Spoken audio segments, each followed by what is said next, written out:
الحمدللہ رب العالمین والعاقبۃ للمتقین والصلاۃ والسلام علی سید الانبیاء والمرسلین اما بعد فاعوذ باللہ من الشیطان الرجیم بسم اللہ الرحمن الرحیم فاذا دخلتم بیوتا فسلموا علی انفسکم تحیۃ من عند اللہ مبارکۃ طیبہ صدق اللہ العظیم وصدق رسولہ النبی الکریم ان اللہ وملائکتہ یصلون علی النبی یا ایھا الذین آمنوا صلوا علیہ وسلموا تسلیما اللہم صل علی محمد وعلی آل محمد وبارک وسلم الصلاۃ والسلام علیک یا سیدی یا رسول اللہ وعلی آلک واصحابک یا سیدی یا حبیب اللہ۔ سامعین و ناظرین السلام علیکم ورحمۃ اللہ تعالی وبرکاتہ۔ آج ہم جس عنوان پر بحث کرنے جا رہے ہیں، جس عنوان کو ذکر کرنے جا رہے ہیں، اس کا ذکر قرآن مجید فرقان حمید نے بھی کیا ہے اور آقا علیہ الصلاۃ والسلام کی احادیث مبارکہ سے بھی اس کا ذکر اور اس کی فضائل، اس کے برکات ملتی ہیں۔ اللہ تبارک و تعالیٰ نے قرآن مجید فرقان حمید میں ارشاد فرمایا فَإِذَا دَخَلْتُمْ بُيُوتًا فَسَلِّمُوا عَلَىٰ أَنفُسِكُمْ کہ جب تم گھروں میں داخل ہو تو اپنے گھر والوں پر سلام کرو۔ تحیۃ من عند اللہ مبارکۃ طیبہ، یہ اللہ کی طرف سے بہترین اور پاکیزہ تحفہ ہے گھر والوں کے لیے تمہاری طرف سے۔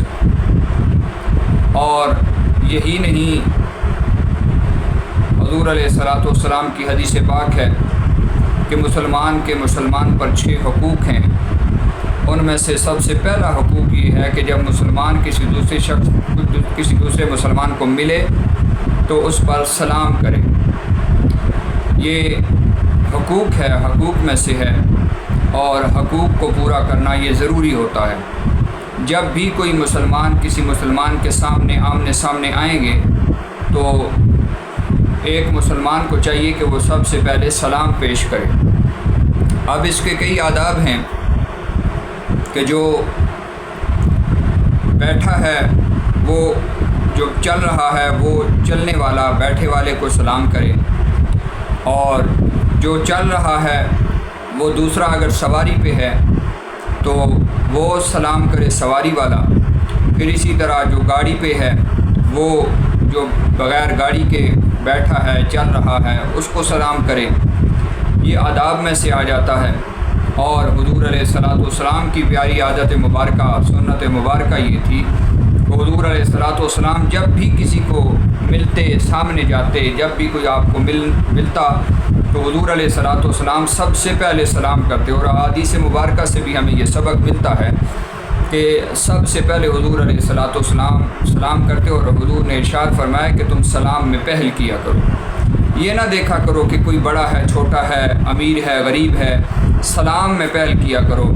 اور بہترین سلام کا جواب بھی کہا گیا کہ وَإِذَا حُيِّيتُم بِتَحِيَّةٍ فَحَيُّوا بِأَحْسَنَ مِنْهَا أَوْ رُدُّوهَا کہ اور جب تم کوئی دعا تمہیں کوئی دے تو تم اس کو بہترین دعا دیا کرو، یعنی کہ اس کو بہترین دعا۔ اور یہ سلام کی دعا ہے، اگر کوئی تمہیں سلام دیتا ہے تو تمہیں چاہیے کہ اس کو بہترین انداز میں اس کا جواب عطا کرو۔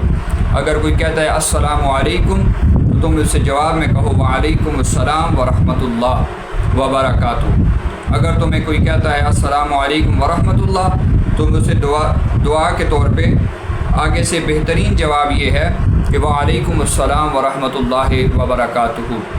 یہ بہترین سلام بھی ہے اور اس کا جواب بھی ہے۔ اور سلام دینے والے کو چاہیے کہ وہ پورا سلام دے السلام علیکم ورحمۃ اللہ وبرکاتہ، اور سلام دینے والے کو چاہیے کہ وہ اس کا بہترین جواب یہ دے کہ پورا کا پورا جواب دے وعلیکم السلام ورحمۃ اللہ وبرکاتہ۔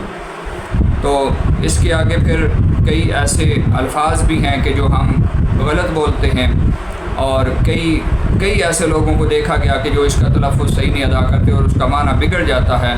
تو ہمیں چاہیے کہ ہم سلام اگر کسی کو کر رہے ہیں اور بعض اوقات ہمارے ہاں یہ بھی ہے کہ ہم سر ہلا دیتے ہیں، ہم کوئی رستے پہ چل رہا ہو وہ ہمیں سر ہلاتا ہے تو ہم بھی آگے سے سر ہلا دیتے ہیں۔ تو جو سلام دینے والا ہے اسے چاہیے کہ وہ زبان سے سلام کرے۔ عموماً یہ دیکھا گیا ہے کہ ہم جب کسی محفل میں جاتے ہیں تو سلام نہیں کرتے، ہاتھ ملا لیتے ہیں، مصافحہ کر لیتے ہیں، معانقہ کر لیتے ہیں، لیکن سلام نہیں دیتے زبان سے۔ تو یہ ضروری ہے کہ ہم سلام زبان سے اس کا اقرار ضروری ہے۔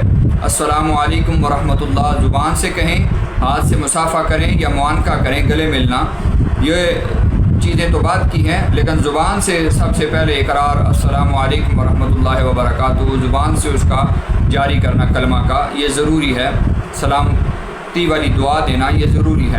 اب اگر کوئی ایسی طرح مصافحہ کر رہا ہے یا معانقہ کر رہا ہے تو اگلے بندے کو کیا معلوم کہ وہ اس کو سلام اس نے کیا ہے یا نہیں کیا، تو اسی وجہ سے کہا گیا۔ پھر سلام کے آداب میں سے یہ بھی ہے کہ جب کوئی مجلس لگی ہو تو ایک شخص اوپر سے آ رہا ہے تو اس کو چاہیے کہ وہ السلام علیکم ورحمۃ اللہ وبرکاتہ اونچی آواز میں کہے تاکہ سب تک اس کا سلام پہنچ جائے، اور سب پر ضروری ہے کہ اس کا سلام کا جواب دیں۔ اگر وہ کسی ایک شخص کے ساتھ ہاتھ ملاتا ہے اور باقیوں کے ساتھ ہاتھ نہیں ملاتا تو یہ بھی خلاف آداب ہے، کہ آداب کے خلاف ہے کہ ایک کے ساتھ ہاتھ ملایا اور باقیوں کے ساتھ ہاتھ نہیں ملایا، اونچی آواز میں السلام علیکم کہہ دیا، تو یہ بہت خلاف ادب بات ہے اور بہت معیوب بات ہے۔ اگر آپ نے ایک کے ساتھ مصافحہ کیا ہے تو پھر آپ جتنے مجلس میں لوگ بیٹھے ہیں آپ نے سب کے ساتھ مصافحہ کرنا ہے۔ اگر ایک کے ساتھ بھی نہیں کیا اور زبان سے اونچی آواز میں السلام علیکم ورحمۃ اللہ کہہ دیا تو وہ آپ کا کافی ہوگا، لیکن اگر ایک کے ساتھ مصافحہ کیا تو پھر باقیوں کے ساتھ بھی کرنا ضروری ہے۔ یہ نہ ہو کہ باقی یہ سمجھیں کہ ہمیں شاید ہو سکتا ہے ہمارے ساتھ سلام کرنا گوارا نہیں ہے یا کم تر سمجھ رہا ہے، تو یہ بہت ضروری چیزیں ہیں جو ہمیں آج کے دور میں، اور پھر ہم جب گھروں میں جاتے ہیں تو سلام نہیں کرتے، ہمارا یہ رویہ بن چکا ہے کہ ہم بالکل اسی طرح جاتے ہیں اور اسی طرح گھر سے نکلتے ہیں، کوئی ہمارا سلام دعا کا وہ معمول نہیں رہا۔ تو ہمیں اس چیز پر بھی غور کرنا چاہیے کہ یہ سلام بہت بڑی دعا ہے، بہت بڑی، آتے جاتے ہر وقت اگر ہم یہ دعا دیتے رہیں تو یہ بہت بڑی سلامتی کی دعا ہے۔ تو سلامتی کی دعا دنیا میں بھی آخرت میں بھی یہ سب کام آتی ہیں۔ اللہ تبارک و تعالی ہمیں جو بیان کرتے ہیں، جو سناتے ہیں، اللہ تبارک و تعالیٰ کا کلام پڑھ کر سناتے ہیں، حضور کی احادیث مبارکہ اور حضور کے ارشادات پڑھ کر سناتے ہیں، ہمیں بھی اور سامعین کو بھی سننے کی اور اس پر عمل کرنے کی توفیق عطا فرمائے۔ آمین وآخر دعوانا ان الحمد للہ رب العالمین۔